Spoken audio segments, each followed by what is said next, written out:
ترکی کا شہر استنبول، جسے ماضی میں بازنطینیوں اور قسطنطنیہ کے نام سے بھی جانا جاتا تھا، ترکی کا سب سے زیادہ آبادی والا شہر اور ملک کا معاشی، ثقافتی اور تاریخی مرکز بھی ہے۔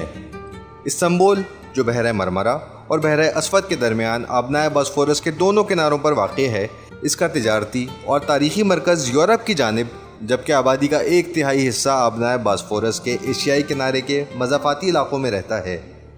اس کے میٹروپولیٹن علاقے کی مجموعی آبادی تقریباً 1.5 کروڑ ہے۔ عالمی طور پر یہ دنیا کا 5واں اور یورپ کا سب سے بڑا شہر ہے۔ تاریخی حوالے سے بھی یہ شہر انتہائی اہمیت کا حامل ہے۔ سرائے بونڈو کے مقام پر 600 قبل مسیح میں بازنطینیوں کے نام سے آباد ہونے والے شہر کے اثر و رسوخ، آبادی اور رقبے میں آہستہ آہستہ اضافہ ہوتا رہا اور یہ تاریخ کا سب سے اہم شہر بن گیا۔ 330 عیسوی میں قسطنطنیہ کے نام سے اثر نو آباد ہونے کے بعد یہ شہر تقریباً 16 صدیوں تک متعدد سلطنتوں کا دارالحکومت رہا، جن میں رومی سلطنت، بازنطینی سلطنت، لاطینی سلطنت، فالولوجی بازنطین اور سلطنت عثمانیہ شامل ہیں۔ رومی سلطنت اور بازنطینی دور میں شہر نے مسیحیت کی ترقی میں اہم کردار ادا کیا تھا، تاہم 1453 عیسوی میں فتح قسطنطنیہ کے بعد یہ مسلمانوں کا مرکز اور خلافت عثمانیہ کا دارالخلافہ بن گیا۔ اس شہر کو بحیرہ اسود اور بحیرہ روم کے درمیان ایک اہم مقام کی حیثیت بھی حاصل رہی ہے۔ اس سے بلقان اور مشرق وسطیٰ کے درمیان ریل نیٹ ورک کو کنٹرول کیا جاتا تھا، جو بحیرہ اسود اور بحیرہ روم کے درمیان واحد سمندری راستہ تھا۔ 1923 میں ترک جنگ آزادی کے بعد انقرہ کو جمہوریہ ترکی کا نیا دارالحکومت بنانے کا فیصلہ ہوا اور ساتھ ہی شہر کا نام قسطنطنیہ سے بدل کر استنبول رکھا گیا۔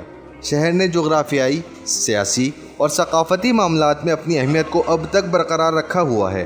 1950 کے بعد اناطولیہ سے آنے والے تارکین وطن کے یہاں آباد ہونے سے شہر کی آبادی 10 گنا بڑھ چکی ہے اور ان کی سکونت کے لیے حدود شہر میں اضافہ بھی ہوا ہے۔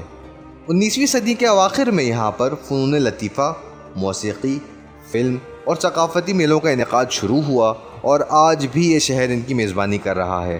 یہ شہر سیاحتی لحاظ سے بھی دنیا کا 5واں مقبول ترین شہر ہے۔ 2015 میں دنیا بھر سے 1 کروڑ 20 لاکھ سے زائد سیاح یہاں آئے۔ ضلع بیوگلو میں واقع شہر کی قدرتی بندرگاہ شاخ زنی بھی اس کے ثقافتی اور تفریحی مراکز میں سے ایک ہے۔ عالمی سطح پر شہرت کے باعث یہاں متعدد کمپنیوں کے مراکز بھی قائم ہیں، جو ملکی معیشت کی ترقی میں اہم کردار ادا کرتے ہیں، جن کا حصہ ملک کی مجموعی پیداوار کا 1/4 بنتا ہے۔ امید ہے یہ رپورٹ آپ کو پسند آئی ہوگی۔ مزید ایسی معلوماتی اور دلچسپ ویڈیوز کے لیے چینل سبسکرائب کرنا نہ بھولیں۔